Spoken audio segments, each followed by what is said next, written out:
바다에서 만난 인문학 51회 바다의 깊은 잠에서 깨어나다 편을 진행하고 있습니다. 전 시간에는 19세기 말 20세기 초 구한 말에 홍수같이 밀려오는 외세와 문명화의 물결 속에서 조선 사회에서는 민간에서도 해운업을 해야겠다는 자각과 함께 해운기업이 설립되었고 사업을 시작했지만 그 당시 한반도에 진출한 일본 해운기업과의 경쟁에서 패하고 말아 아주 형편없이 망하고 말았다는 사실을 말씀드린 적이 있습니다. 그렇습니다. 결국 조선인들의 해운업체들은 문을 닫고 말았던 겁니다. 그들은 스스로 폐업을 하거나 또는 선박의 운항권을 일본 해운업체에게 넘겼는데요. 낡은 기선 몇 척만 가지고 근대화를 이룬 일본 해운기업과 경쟁한다는 것은 애초부터 무리였습니다. 민족 자본이 제대로 형성되지 않았고 해운 경영, 선박 관리의 경험도 없었으니 기대하는 것 자체가 무리였던 겁니다. 여기서 한 가지 아쉬운 점은 조선인 성무 인력, 선박을 운항하는 승무원을 말하고 있는데요. 그 중에서도 고급 해기 인력인 해기사라고 그러죠. 항해사, 기관사와 같은 고급 해기 인력인 이 해기사 양성과 현직 취업 활동이 거의 없었다는 것입니다. 당시 선원 인력 고용의 특성을 고려할 때 문호를 개방하고 조선 수역의 취항을 시작한 그들의 선박이든 또는 조선의 관영 해운과 민영 해운이든 간에 그러한 개항장에서는 조선인들을 특별한 해기 기술 없이도 일을 시작할 수 있는 최하급 선원으로 고용을 했을 터이고 그들 중에서 해기를 익혀서 보통 선원에서 항해사, 기관사와 같은 해기사로 승진을 해서 나중에는 선장기관장직을 담당한 사람도 있었을 텐데 말이죠. 이렇게 생각하는 게 상식적인 생각이죠. 그렇지만 이런 것에 관한 기록은 거의 찾아보기가 어렵습니다. 구한 말에 우경선, 김성진 이와 같은 사람들이 선장으로 활동을 했다는 기록은 있지만 그 성장 기록과 성장 경로와 활동 내용에 관한 자세한 기록은 전혀 남아있지 않습니다.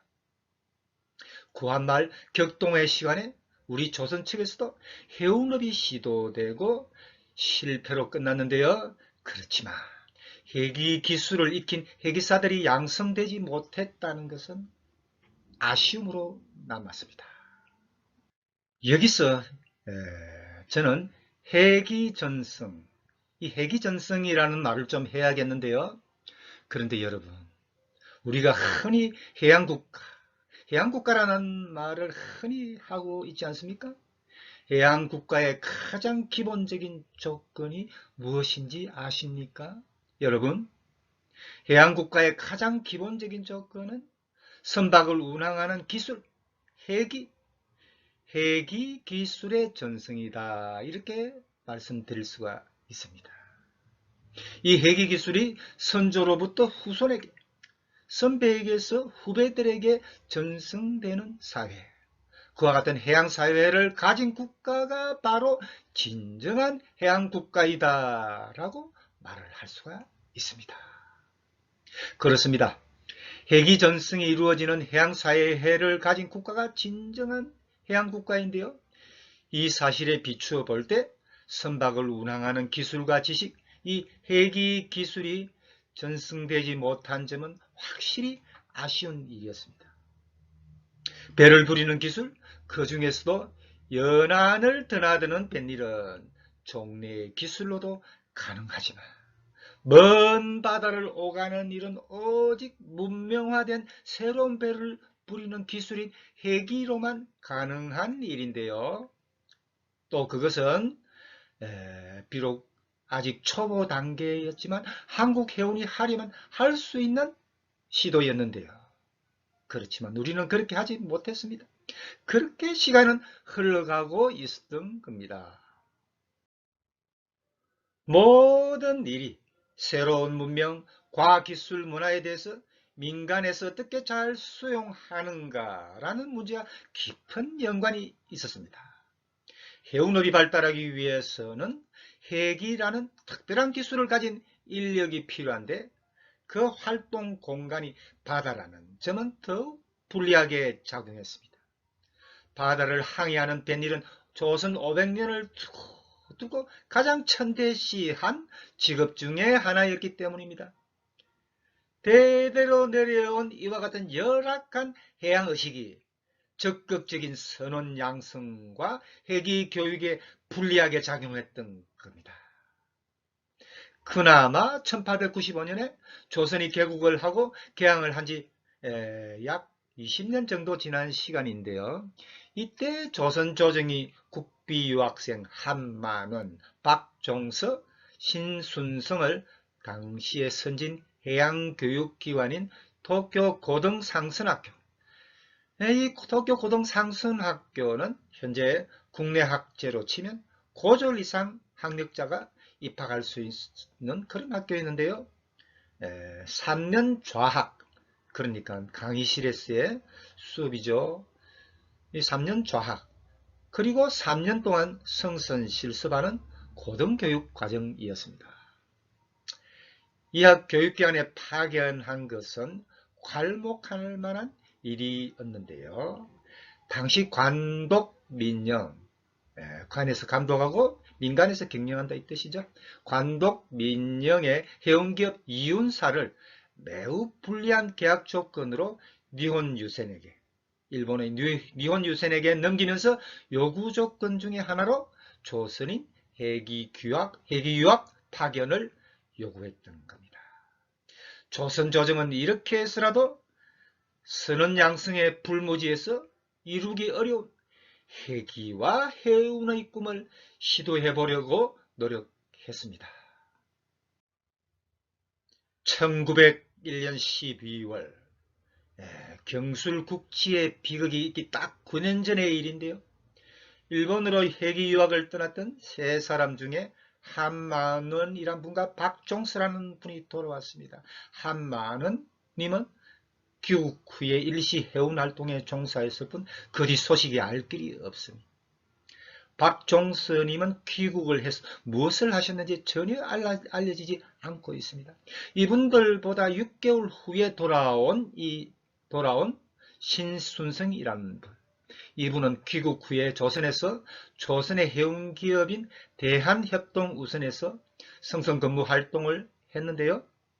이 회사가 정부로부터 수탁 운항하던 현이코와 창룡호라는 선박에서 부함장으로 근무했고요. 또 양무호라는 이름의 선박에서 부함장으로 활동하기도 했습니다.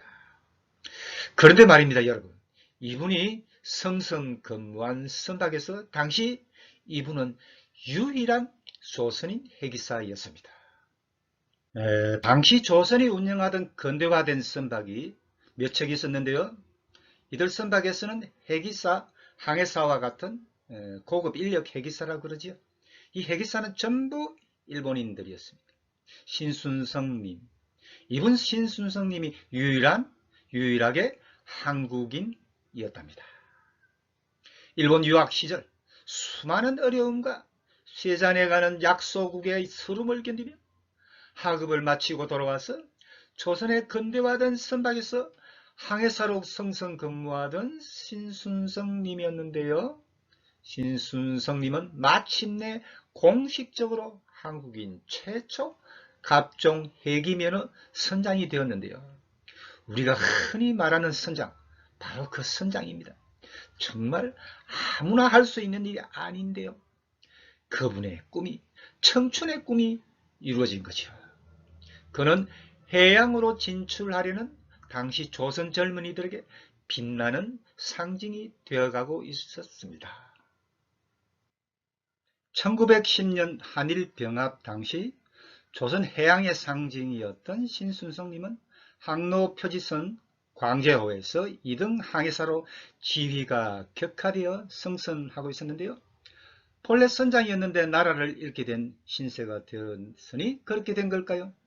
선장인 신순성님은 항로표지선 광제호에서 2등 항해사로 승선하고 있었습니다. 여기서 항로표지란 입출항선과 연안을 항해하는 선박이 안전하게 다닐 수 있도록 설치된 등대, 부표 등을 의미하는데요. 해안선이 복잡하고 크고 작은 섬이 많은 남해안, 서해안은 화물선이 많이 다니고 있었는데요. 물론 그러한 화물선은 대부분 일본 해운기업의 선박이었습니다. 항로표지선은 이들 항로표지의 상태를 순찰하고 외따로 떨어진 섬의 등대수에게 부식과 식수를 공급하고 그들의 안전 건강 생활을 확인하는 일도 했습니다. 말하자면 항로표지선 광제호는 대해운 빈국 대한제국에게 해양 행정으로서 할 수 있는 유일한 해양 활동인 셈입니다. 한일 병합 국치의 날에 광제호의 섬위에서는 태극기가 내려지고 있었습니다.